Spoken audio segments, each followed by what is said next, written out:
তার জামাইকে বলতে হবে, তুমি যদি চাঁদাবাজি করো তোমার সংসারে আমার খাওয়ার দরকার নাই, দরকার হয় আমি রাস্তার পাশে দোকান দিয়ে খাবো, তবু চাঁদাবাজদের টাকা আমরা ধরবো না।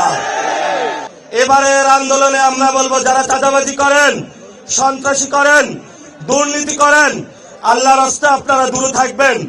আন্দোলনের দোহাই দিয়ে আপনাদেরকে আমরা চাঁদাবাজির গ্রিন কার্ড আর দিতে পারবো না। নতুন ভাবে শুরু হয়েছে, অনেকগুলা মন্ত্রী হয়েছে, চাঁদাবাজির নতুন সংজ্ঞায়ন করেছে সমঝোতা।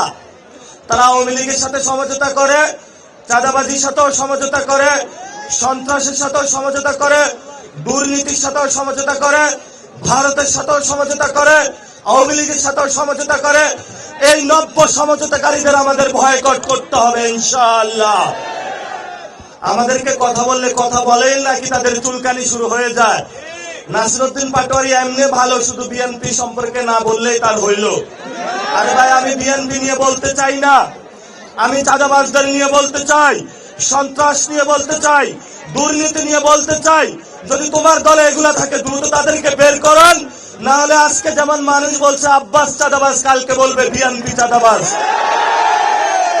সময় কিন্তু এখন বেশি নাই। অনেকের গায়ে একটু শিউরে উঠে যে আব্বাস চাঁদাবাজ বললে যে একজন ব্যক্তিকে অ্যাটাক করা হয়।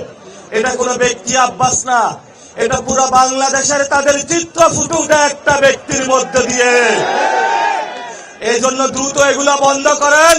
যদি বন্ধ করতে না পারেন তাহলে সবারই কিন্তু চাদর ধরে আমরা টান দিব।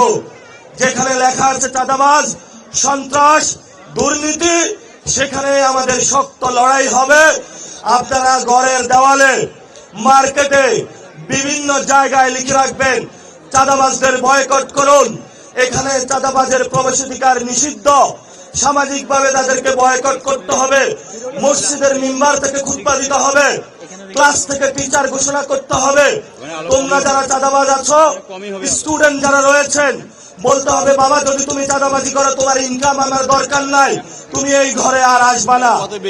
বউ তার জামাইকে বলতে হবে, তুমি যদি চাঁদাবাজি করো তোমার সংসারে আমার খাওয়ার দরকার নাই, দরকার হয় আমি রাস্তার পাশে দোকান দিয়ে খাবো, তবু চাঁদাবাজদের টাকা আমরা ধরবো না। সবাই আপনারা চাঁদাবাজদের বিরুদ্ধে ঐক্যবদ্ধ থাকবেন, দুর্নীতির বিরুদ্ধে ঐক্যবদ্ধ থাকবেন, সন্ত্রাসের বিরুদ্ধে ঐক্যবদ্ধ থাকবেন, আওয়ামী লীগের বিরুদ্ধে ঐক্যবদ্ধ থাকবেন, জাতীয় পার্টির বিরুদ্ধে ঐক্যবদ্ধ থাকবেন।